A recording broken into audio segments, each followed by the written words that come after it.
গল্পের আসর বা অগ্নিলা চ্যানেলে আপনাদের সবাইকে স্বাগত জানাচ্ছি। আপনারা শুনছেন বিভূতিভূষণ বন্দ্যোপাধ্যায়ের লেখা উপন্যাস পথের পাঁচালী। আজ এর 10ম পর্ব। অপু কাউকে এ কথা এখনো বলে নাই, তাহার দিদিকেও না। সেদিন চুপি চুপি দুপুরে সে যখন তাহার বাবার ওই বই বোঝাই কাঠের সিন্দুকটা লুকাইয়া খুলিয়াছিল, সিন্দুকটার মধ্যে একখানা বইয়ের মধ্যেই এই অদ্ভুত কথাটার সন্ধান পাইয়াছে। উঠানের উপর বাঁশঝাড়ের ছায়া তখন পূর্ব পশ্চিমে দীর্ঘ হয় নাই। ঠিক দুপুরে সোনাডাঙ্গার তেপান্তর মাঠের সেই প্রাচীন অশ্বত্থ গাছের ছায়ার মতো এক জায়গায় একরাশ ছায়া জমাট বাঁধিয়াছিল। একদিন সে দুপুরবেলা বাপের অনুপস্থিতিতে ঘরের দরজা বন্ধ করিয়া চুপি চুপি বইয়ের বাক্সটা লুকাইয়া খুলিল। অধীর আগ্রহের সহিত সে এ বই ও বই খুলিয়া খানিকটা করিয়া ছবি দেখিতে এবং খানিকটা করিয়া বইয়ের মধ্যে ভালো গল্প লেখা আছে কিনা দেখিতে লাগিল। একখানা বইয়ের মলাট খুলিয়া দেখিল নাম লেখা আছে সর্বদর্শন সংগ্রহ। ইহার অর্থ কি? বইখানা কোনো বিষয়ের তাহা সে বিন্দু বিসর্গও বুঝিল না। বইখানা খুলিতেই একদল কাগজ কাটা পোকা নিঃশব্দে বিবর্ণ মার্বেল কাগজের নিচে হইতে বাহির হইয়া ঊর্ধ্বশ্বাসে যেদিকে দুই চোখ যাই দৌড় দিল। অপু বইখানা নাকের কাছে লইয়া গিয়া ঘ্রাণ লইল। কেমন পুরনো গন্ধ। মেটে রঙের পুরো পুরো পাতাগুলোর এই গন্ধটা তাহার বড় ভালো লাগে। গন্ধটায় কেবলই বাবার কথা মনে করাইয়া দেয়। যখন এই গন্ধ সে পায় তখনই কি জানি কেন তাহার বাবার কথা মনে পড়ে। অত্যন্ত পুরনো মার্বেল কাগজের বাধাই করা মলাটের নানা স্থানে চটা উঠিয়া গেছে। এই পুরনো বইয়ের উপরেই তাহার প্রধান মোহ। সেজন্য সে বইখানা বালিশের তলায় লুকাইয়া রাখিয়া অন্যান্য বই তুলিয়া বাক্স বন্ধ করিয়া দিল। লুকাইয়া পড়িতে পড়িতে এই বইখানিতেই একদিন সে পড়িল বড় অদ্ভুত কথাটা। হঠাৎ শুনিলে মানুষ আশ্চর্য হইয়া যায় বটে, কিন্তু ছাপার অক্ষরে বইখানার মধ্যে এ কথা লেখা আছে। সে পড়িয়া দেখিল। পারদের গুণ বর্ণনা করিতে করিতে লেখক লিখিয়াছেন, শকুনির ডিমের মধ্যে পারদ পুড়িয়া কয়েকদিন রৌদ্রে রাখিতে হয়, পরে সেই ডিম মুখের ভিতর পুড়িয়া মানুষ ইচ্ছা করিলে শূন্য মার্গে বিচরণ করিবার ক্ষমতা প্রাপ্ত হয়। অপু নিজের চক্ষুকে বিশ্বাস করিতে পারিল না। আবার পড়িল, আবার পড়িল। পরে নিজের ডালা ভাঙা বাক্সটার মধ্যে বইখানা লুকাইয়া রাখিয়া বাহিরে গিয়া কথাটা ভাবিতে ভাবিতে সে অবাক হইয়া গেল। দিদিকে জিজ্ঞাসা করে, শকুনিরা বাসা বাঁধে কোথায় জানিস দিদি? তাহার দিদি বলিতে পারে না। সে পাড়ার ছেলেদের সতু, নীলু, কিনু, পটল, নেড়া সকলকে জিজ্ঞাসা করে। কেউ বলে সে এখানে নয়, উত্তর মাঠে উঁচু গাছের মাথায়। তাহার মা বকে, এই দুপুরবেলা কোথায় ঘুরে বেড়াস? অপু ঘরে ঢুকিয়া শুইবার ভান করে। বইখানা খুলিয়া সেই জায়গাটা আবার পড়িয়া দেখে। আশ্চর্য, এত সহজে উড়িবার উপায়টা কেউ জানে না। হয়তো এই বইখানা আর কাহারও বাড়ি নাই, শুধু তাহার বাড়ি আছে। হয়তো এই জায়গাটা আর কেহ পড়িয়া দেখে নাই, শুধু তাহারই চোখে পড়িয়াছে এতদিনে। বইখানার মধ্যে মুখ গুজিয়া আবার সে আঘ্রাণ লয়। সেই পুরনো পুরনো গন্ধটা। এই বইয়ে যাহা লেখা আছে তাহার সত্যতা সম্বন্ধে তাহার মনে আর কোনো অবিশ্বাস থাকে না। পারদের জন্য ভাবনা নাই। পারদ মানে পাড়া সে জানে। আয়নার পেছনে পাড়া মাখানো থাকে। একখানা ভাঙা আয়না বাড়িতে আছে, উহা জোগাড় করিতে পারিবে এখন। কিন্তু শকুনের ডিম এখন সে কোথায় পায়? দুপুরে খাওয়া দাওয়ার পরে এক একদিন তাহার দিদিকে ডাকে, আয় শোন অপু, মজা দেখবে আয়। পরে সে এক মুঠো পাতের ভাত লইয়া বাড়ির খিড়কি দৌড়ে বাঁশবাগানে গিয়া হাঁক দেয়, আয় ভুলো তু তু তু তু। ডাক দিয়াই দুর্গা ভাইয়ের দিকে হাসি হাসি মুখে চুপ করিয়া চাহিয়া থাকে, যেন কি অপূর্ব রহস্যপুরী দুয়ার এখনই তাহাদের চোখের সামনে খুলিয়া যায়। হঠাৎ কোথা হইতে কুকুরটা আসিয়া পড়িতেই দুর্গা হাত তুলিয়া বলিয়া ওঠে, ওই এসেছে। কোত্থেকে এলো দেখলি? খুশিতে সে হিহি করিয়া হাসে। রোজ রোজ এই কুকুরকে ভাত খাওয়ানোর ব্যাপারে দুর্গার আমোদ হয় ভারী। তুমি হাঁক দাও, কোথাও কেউ নাই, চারিদিকে চুপ। ভাত মাটিতে নামাইয়া দুর্গা চোখ বুজিয়া থাকে। আশা ও কৌতূহলে ব্যাকুলতায় বুকের মধ্যে টিপ টিপ করে। মনে মনে ভাবে, আজ ভুলেও আসবে না বোধ হয়। দেখি দেখি কোত্থেকে আসে, আজ কি আর শুনতে পেয়েছে? হঠাৎ ঘন ঝোপে একটা শব্দ ওঠে। চোখের নিমেষে বনজঙ্গলে লতাপাতা ছিঁড়িয়া খুঁড়িয়া হাঁপাইতে হাঁপাইতে ভুলো কোথা হইতে নক্ষত্র বেগে আসিয়া হাজির। অমনি দুর্গার সমস্ত গা দিয়া একটা কিসের স্রোত বহিয়া যায়। বিস্ময় ও কৌতুকে তাহার মুখ চোখ উজ্জ্বল দেখায়। মনে মনে ভাবে, ঠিক শুনতে পায় তো, আসে কোত্থেকে? আচ্ছা, কাল একটা চুপি চুপি ডেকে দেখব দেখি, তাও শুনতে পাবে। এই আমোদ উপভোগ করিতে সে মায়ের বকুনি সহ্য করিয়াও রোজ খাইবার সময় নিজে বরং কিছু কম খাইয়া কুকুরের জন্য কিছু ভাত পাতে সঞ্চয় করিয়া রাখে। অপু কিন্তু দিদির কুকুর ডাকিবার মধ্যে কি আমোদ আছে তাহা খুঁজিয়া পায় না। দিদির ওসব মেয়েলি ব্যাপার মধ্যে সে নাই। অধীর আগ্রহে ভোজনরত শীর্ণ কুকুরটার দিকে সে চাহিয়াও দেখে না, শুধু শকুনির ডিমের কথা ভাবে। অবশেষে সন্ধান মিলিল। হিরুনাপিতের কাঁঠাল তলায় রাখালেরা গরু বাঁধিয়া গৃহস্থের বাড়িতে তেল তামাক আনিতে যায়। অপু গিয়া তাহাদের পাড়ার রাখালকে বলিল, তোরা কত মাঠে মাঠে বেড়াস, শকুনির বাসা দেখতে পাস? আমায় যদি একটি শকুনির ডিম এনে দিস, আমি 2 পয়সা দেব। দিন 4 পরে রাখাল তাহাদের বাড়ির সামনে আসিয়া তাহাকে ডাকিয়া কোমরের থলে হইতে 2 কালো রঙের ছোট ছোট ডিম বাহির করিয়া বলিল, এই দেখো ঠাকুর এনেছি। অপু তাড়াতাড়ি হাত বাড়াইয়া বলিল, দেখি। পরে আহ্লাদের সহিত উল্টাইতে পাল্টাইতে বলিল, শকুনির ডিম ঠিক তো? রাখাল সে সম্বন্ধে ভুরি ভুরি প্রমাণ উপস্থাপিত করিল। ইহা শকুনির ডিম কিনা এ সম্বন্ধে সন্দেহের কোনো কারণ নাই। সে নিজের জীবন বিপন্ন করিয়া কোথাকার কোনো উঁচু গাছে মগডাল হইতে ইহা সংগ্রহ করিয়া আনিয়াছে, কিন্তু 2 আনার কমে দিবে না। পারিশ্রমিক শুনিয়া অপু অন্ধকার দেখিল, বলিল, 2 পয়সা দেব, আর আমার কড়িগুলো নিবি? সব দিয়ে দেব, 1 টিনের ঠোঙা করি, সব। এই এত বড় বড় সোনা গেটে দেখবি, দেখাবো। রাখালকে সাংসারিক বিষয়ে অপুর অপেক্ষা অনেক হুঁশিয়ার বলে মনে হইল। সে নগদ পয়সা ছাড়া কোনো রকমে রাজি হয় না। অনেক দরদুস্তের পর আসিয়া 4 পয়সা দাঁড়াইল। অপু দিদির কাছে চাহিয়া চিন্তিয়া 2 পয়সা জোগাড় করিয়া তাহাকে চুকাইয়া দিয়া ডিম 2 লইল। তাহা ছাড়া রাখাল কিছু করিও লইল। এই কড়িগুলো অপুর প্রাণ। অর্ধেক রাজত্ব ও রাজকন্যার বিনিময়েও সে এই কড়ি কখনো হাতছাড়া করিত না অন্য সময়, কিন্তু আকাশে উড়িবার আমাদের কাছে কি আর বেগুন বিচি খেলা? ডিমটা হাতে করিয়া তাহার মনটা যেন ফু দেওয়া রবারের বেলুনের মতো হালকা হইয়া ফুলিয়া উঠিল। সঙ্গে সঙ্গে যেন একটু সন্দেহের ছায়া তাহার মনে আসিয়া পৌঁছিল। এটুকু এতক্ষণ ছিল না, ডিম হাতে পাওয়ার পর হইতে যেন কোথা হইতে ওটুকু দেখা দিল খুব অস্পষ্ট। সন্ধ্যার আগে আপন মনে নেড়াদের জাম গাছের কাটাগুড়ির উপর বসিয়া সে ভাবিতে লাগিল, সত্যি সত্যি উড়া যাইবে তো? সে উড়িয়া কোথায় যাইবে? মামার বাড়ির দেশে? বাবা যেখানে আছে সেখানে? নদীর ওপারে? শালিক পাখি ময়না পাখির মতো ওই আকাশের গায়ে তারাটা যেখানে উঠিয়াছে? সেই দিনই কি তাহার পরের দিন? সন্ধ্যার একটু আগে দুর্গা সলিতার জন্য ছেঁড়া ন্যাকড়া খুঁজিতেছিল। তাকের হাড়ি কলসির পাশে গোজা সলিতা পাকাইবার ছেঁড়া খোড়া কাপড়ের টুকরার তাল হাতড়াইতে হাতড়াইতে কি যেন ঠক করিয়া তার পিছন হইতে গড়াইয়া মেজের উপর পড়িয়া গেল। ঘরের ভিতর অন্ধকার, ভালো দেখা যায় না। দুর্গা মেজে হইতে উঠাইয়া লইয়া বাহিরে আসিয়া বলিল, ও মা, কিসের 2 বড় বড় ডিম এখানে? এহ, পড়ে একেবারে গুঁড়ো হয়ে গিয়েছে। দেখেছ কি, পাখি ডিম পেড়েছে ঘরের মধ্যে মা। তাহার পর কি ঘটিল সে কথা না তোলাই ভালো। অপু সেদিন রাত্রে খাইল না। কান্না, হই হই কাণ্ড। তাহার মা ঘাটে গল্প করে, ছেলেটা যে কি কাণ্ড। ও মা, এমন কথা তো কখনো শুনিনি। শুনেছ সেজ ঠাকুরজি, শকুনির ডিম নিয়ে নাকি মানুষ উঠতে পারে। ওই ওদের বাড়ির রাখাল ছেলেটা, বদমাইশের ধারী।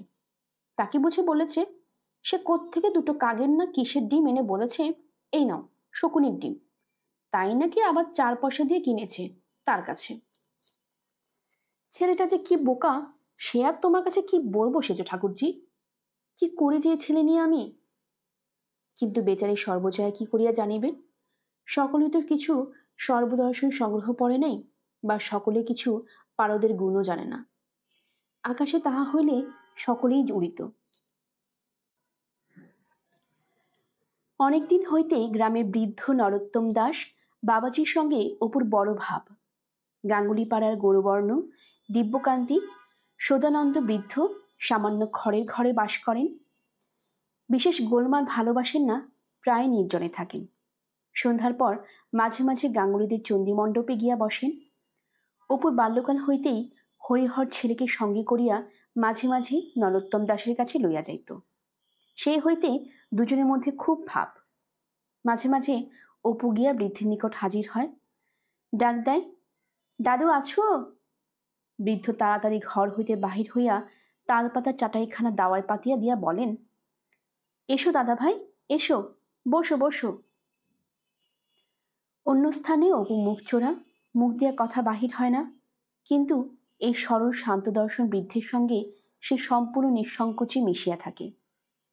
বৃদ্ধের সঙ্গে তাহার আলাপ খেলার সঙ্গীদের সঙ্গে আলাপের মতো ঘনিষ্ঠ, বাধাহীন ও উল্লাস ভরা। নরোত্তম দাসের কেহ নাই, বৃদ্ধ একাই থাকেন।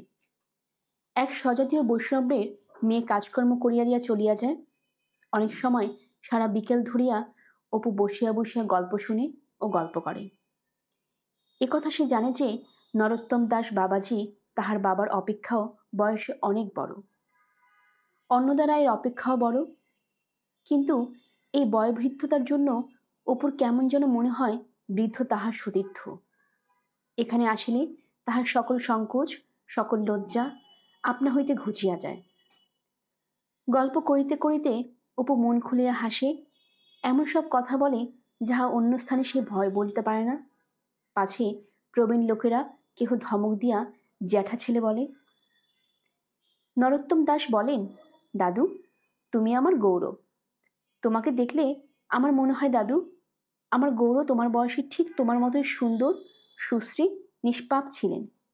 ওই রকম ভাব মাখানো চোখ ছিল তারও। অন্য স্থানে এ কথায় অপুর হয়তো লজ্জা হইত, এখানে সে হাসিয়া বলে, দাদু তাহলে এবার তুমি আমায় সেই বইখানার ছবি দেখাও। বৃদ্ধ ঘর হইতে প্রেম ভক্তি চন্দ্রিকাখানা বাহির করিয়া আনেন, তাহার অত্যন্ত প্রিয় গ্রন্থ। নির্জনে পড়িতে পড়িতে তিনি মুগ্ধ বিভোর হইয়া থাকেন। ছবি মোট দুখানি।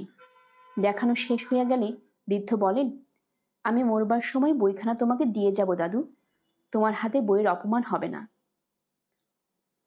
তাহার এক শিষ্য মাঝে মাঝে পদ রচনা করিয়া তাহাকে শুনাইতে আসিত। বৃদ্ধ বিরক্ত হইয়া বলিতেন, পদ বেঁধেছ, বেশ করেছ, ওসব আমার শুনিও না বাপু।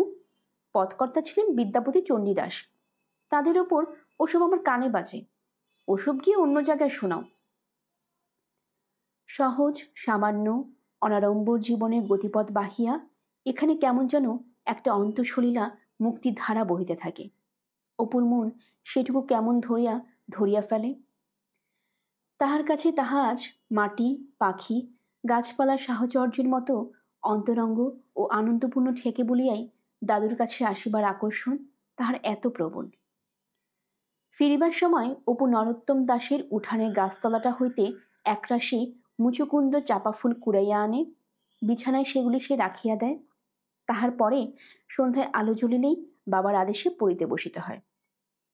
ঘণ্টাখানেক বেশি কোনোদিনে পড়িতে হয় না, কিন্তু অপুর মনে হয় কত রাতে যে হইয়া গেল।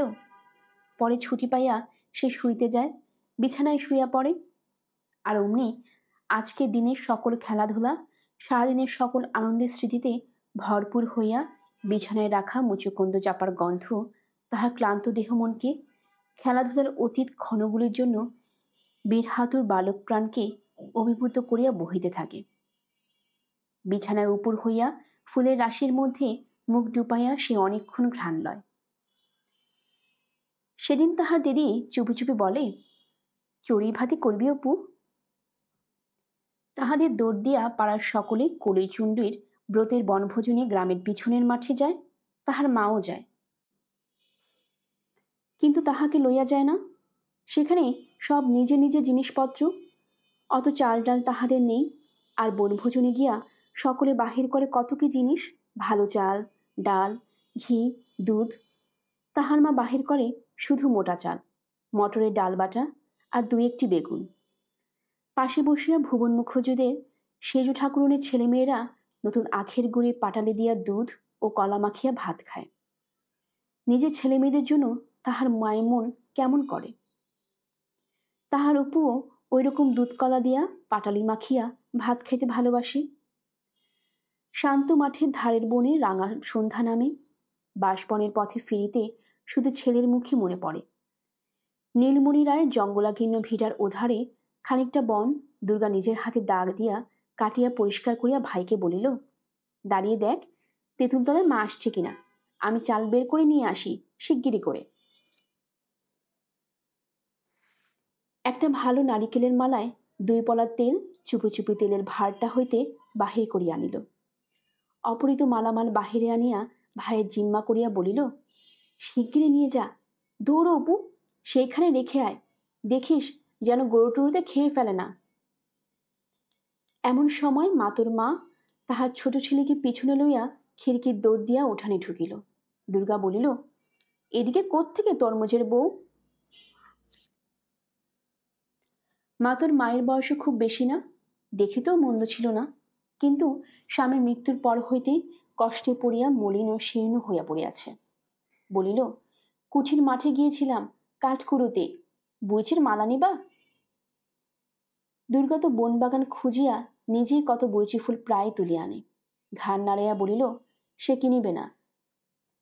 মাতর মা বলিল, নাও না দিদি ঠাকুরন, বেশ মিষ্টি বইছে, মধুখালী বিলির ধারে থেয়ে তুলেলাম। কোচর হইতে একগাছা মালা বাহির করিয়া দেখাইয়া বলিল, দেখো কত বড় বড়। কাঠ নিয়ে বাজারে যেতি, বিক্রি করতি, পয়সা পেতি, বড্ড বেলা হয়ে যাবে। মাতরে ততক্ষণ 1 পয়সা মুড়ি কিনে দিতাম। নাও, পয়সা 2 গাছ দেবানি। দুর্গা রাজি হইল না, বলিল, অপু, ঘটিতে 1 গাল খানিক চাল ভাজা আছে, নিয়ে এসে মাতুর হাতে দে তো।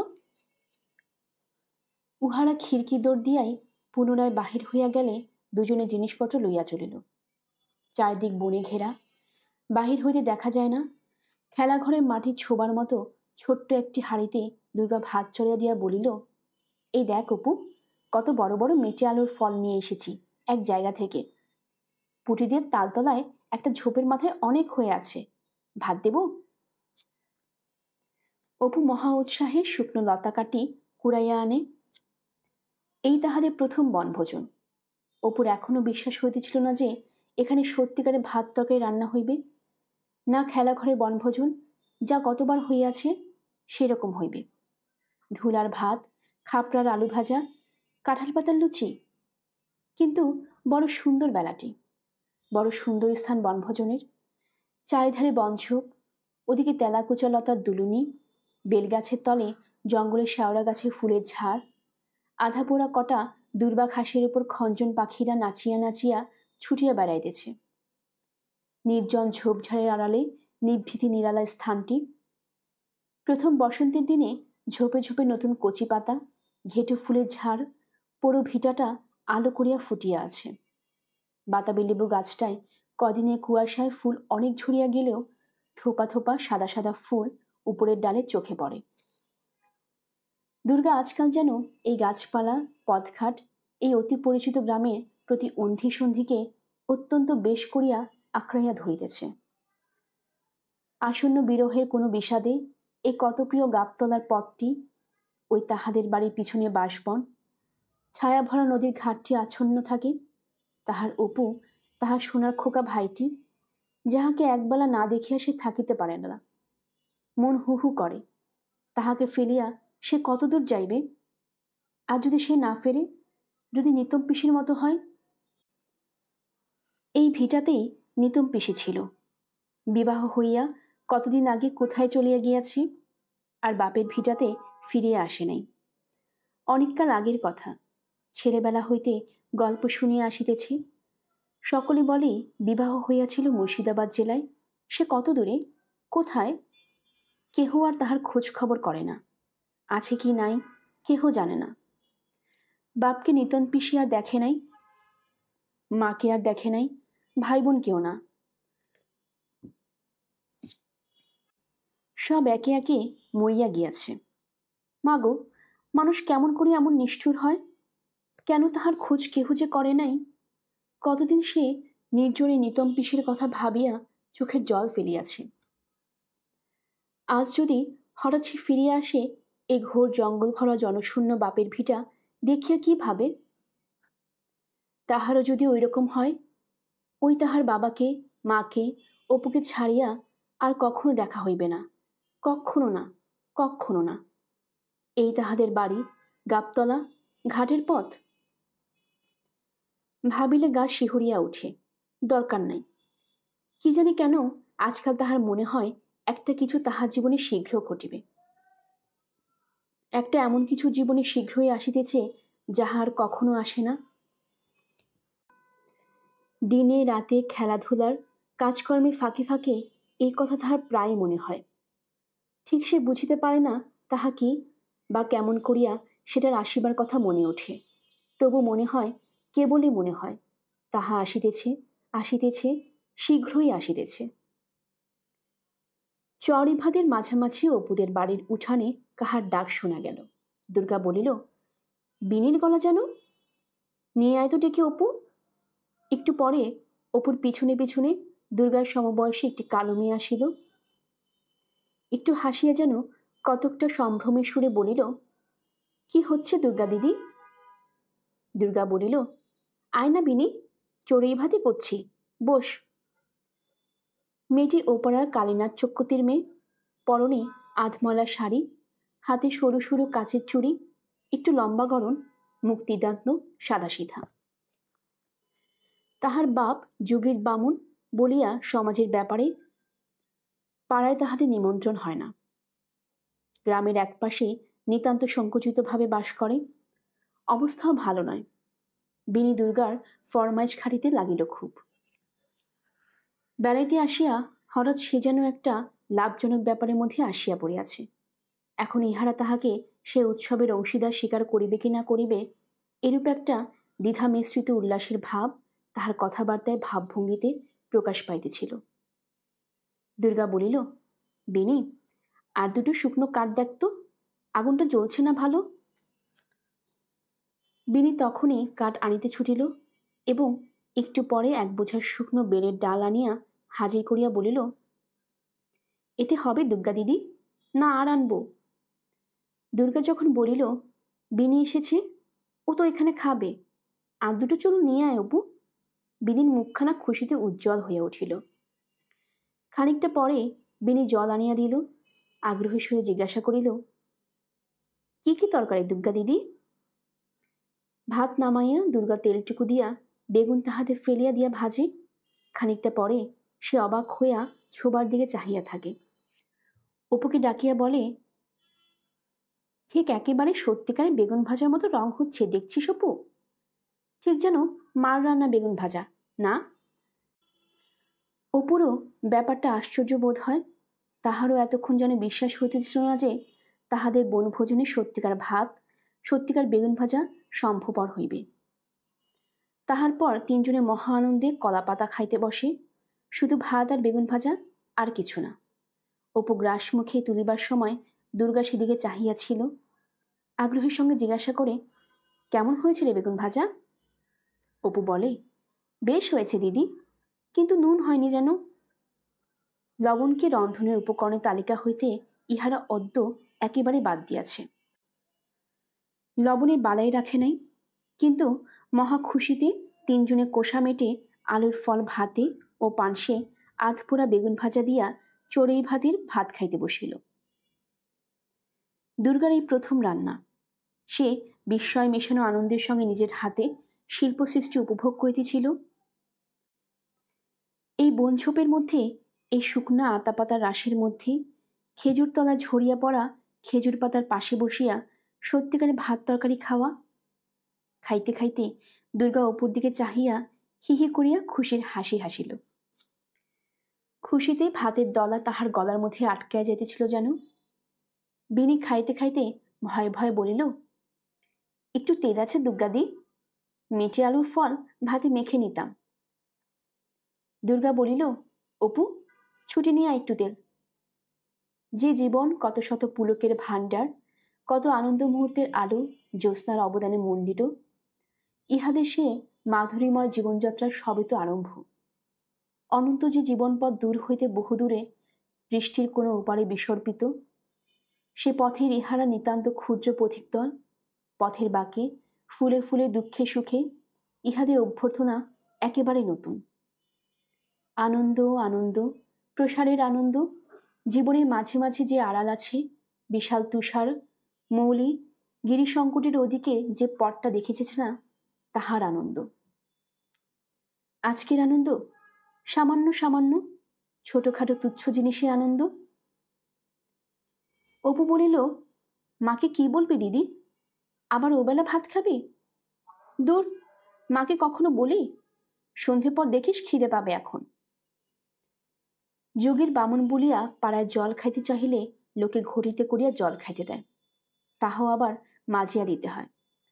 বিনি দু একবার ইতস্তত করিয়া অপুর গ্লাসটা দেখাইয়া বলিল, আমার গালে একটু জল ঢেলে দাও তো অপু, জল তেষ্টা পেয়েছে। অপু বলিল, নাও না বিনিদি, তুমি নিয়ে চুমুক দিয়ে খাও না। তবু যেন বিনির সাহস হয় না। দুর্গা বলিল, নে না বিনি, গেলাসটা নিয়ে খা না। খাওয়া দাওয়া হইয়া গেলে দুর্গা বলিল, হাঁড়িটা ফেলা হবে না কিন্তু, আবার আরেকদিন বনভোজন করব, কেমন তো? ওই কুল গাছটার উপরে টাঙিয়ে রেখে দিব। অপু বলিল, হ্যাঁ, ওখানে থাকবে কি না? মাতুর মা কাঠ কুড়োতে আসে, দেখতে পেলে নিয়ে যাবে দিদি, ভারী চোর। একটা ভাঙা পাঁচিলের ঘুলির মধ্যে ছোবাটা দুর্গা রাখিয়া দিল। অপুর বুক ডিপ ডিপ করিতেছিল। ওই ঘুলঘুলিটার উপঠে আরেকটা ছোট ঘুলঘুলি আছে, তাহার মধ্যে অপু লুকাইয়া চুরুটের বাক্স রাখিয়া দিয়াছে। দিদি সেদিকে যদি যাইয়া পড়ে। নারাদের বাড়িতে কিছুদিন আগে নারার ভগ্নিপতি ও তাহার এক বন্ধু আসিয়াছিল। কলিকাতার কাছে কোথায় বাড়ি। খুব বাবু, খুব চুরুট খায়। এই একবার খাইল, আবারই খাইতেছে। অপুর মনে মনে অত্যন্ত ইচ্ছা হইয়াছিল সেও একবার চুরুট খাইয়া দেখিবে কেমন লাগে। সে ন্যাড়ার সঙ্গে পরামর্শ করিয়া গ্রামে হরিশ যুগের দোকান হইতে 3 পয়সা রাঙা কাগজ মোড়া 2টি চুরুট কিনিয়া আনে।